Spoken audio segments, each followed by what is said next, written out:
গল্প শুরু হয় শার্লক হোমস ও ডক্টর ওয়াটসনের বেকার স্ট্রিটের কক্ষে। একদিন তাদের কাছে আসেন ডক্টর মর্টিমার, ব্যাসকারভিল পরিবারের ঘনিষ্ঠ বন্ধু। তিনি একটি পুরনো পারিবারিক কিংবদন্তি শোনান। ব্যাসকারভিল পরিবারের এক নিষ্ঠুর পূর্বপুরুষ স্যার হিউগো ব্যাসকারভিল এক নারীকে অপহরণ করেছিলেন। সেই নারীর মৃত্যু হলে রাতের অন্ধকার স্যার হেনরি লন্ডনে আসেন এবং অদ্ভুত ঘটনা ঘটতে থাকে। তাকে একটি গোপন চিঠিতে সতর্ক করা হয় মুর এলাকায় না যেতে।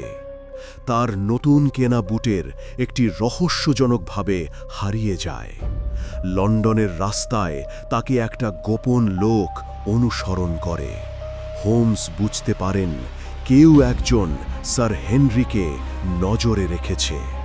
হোমস নিজে লন্ডনে থেকে যাওয়ার সিদ্ধান্ত নেন, কিন্তু ওয়াটসনকে স্যার হেনরির সঙ্গে ব্যাসকারভিল হলে পাঠান। হোমস গোপনে কিছু তদন্ত করছেন, এটি তখনও ওয়াটসন জানেন না। ব্যাসকারভিল এস্টেট এক বিশাল, নির্জন, কুয়াশাচ্ছন্ন মুর অঞ্চলে অবস্থিত। ওয়াটসন সেখানে গিয়ে দেখেন রাতের বেলা মুর জুড়ে শোনা যায় ভৌতিক আওয়াজ, যেন কোনো বিশাল জন্তুর গর্জন করছে। এস্টেটের আশপাশে থাকে ব্যারিমোর দম্পতি, যারা সন্দেহজনক আচরণ করে। মুরে কোথাও একজন পলাতক অপরাধী সেলডেন লুকিয়ে আছে। হঠাৎ ওয়াটসন জানতে পারেন হোমস আসলে এতদিন গোপনে মুর এলাকাতেই লুকিয়েছিলেন। হোমস অনেক কিছু পর্যবেক্ষণ করেছেন। স্ট্যাপেলটন লন্ডনে স্যার হেনরিকে অনুসরণ করছিল। মুরের ভৌতিক পশুর শব্দ কৃত্রিমভাবে তৈরি করা। স্ট্যাপেলটনের বোন আসলে তার স্ত্রী। সে তাকে নিজের পরিচয় গোপন রাখতে বাধ্য করেছে। এখন রহস্য পুরোপুরি উন্মোচিত হয়। ওয়াটসন তদন্ত করতে করতে বের করেন ব্যারিমোর দম্পতি সন্দেহজনক, কারণ স্যার চার্লসের মৃত্যুর সঙ্গে যুক্ত নয়। তারা তাদের অপরাধী আত্মীয় সেলডেনকে খাবার দিয়ে সাহায্য করছিল। তবে স্যার চার্লস যেদিন মারা যান তার আগে তিনি একজন মহিলার সঙ্গে দেখা করতে বের হয়েছিলেন। সেই মহিলা ছিলেন সম্ভবত লরা লায়ন্স। ওয়াটসন লরা লায়ন্সের কাছে যান। তিনি স্বীকার করেন তিনি স্যার চার্লসের সঙ্গে দেখা করতে চেয়েছিলেন। কেউ তাকে স্যার চার্লসের সাহায্য চাইতে বাধ্য করেছিল, কিন্তু তিনি সেদিন দেখা করতে যাননি। হোমস জানান স্টেপলটন আসলে ব্যাসকারভিল পরিবারের দূর সম্পর্কের উত্তরাধিকারী।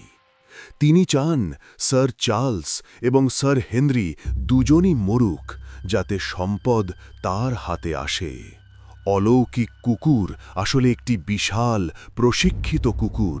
তার শরীরে ফসফরাস মাখানো হয়, যাতে অন্ধকারে জ্বলে ওঠে এবং ভয়ঙ্কর লাগে। মানুষ মনে করে ভুতুড়ে হাউন্ড।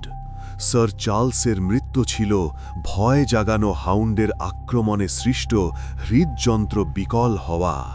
হোমস ও ওয়াটসন স্যার হেনরিকে ইচ্ছাকৃতভাবে মুরে পাঠান, যাতে স্ট্যাপেলটন সুযোগ নেয় এবং তারা তাকে হাতে নাতে ধরতে পারেন।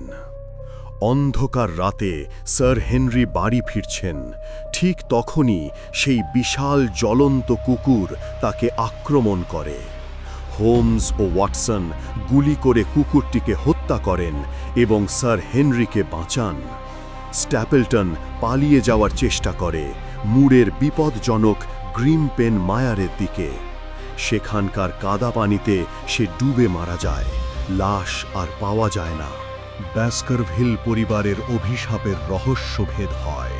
এটি নিছক মানুষের লোভ, প্রাচীন কিংবদন্তিকে ব্যবহার করে অপরাধ লুকানোর চেষ্টা। স্যার হেনরি সুস্থ হওয়ার জন্য বিদেশে যান। হোমস লন্ডনে ফিরে গিয়ে ওয়াটসনের সঙ্গে পরবর্তী রহস্যের প্রস্তুতি নেন।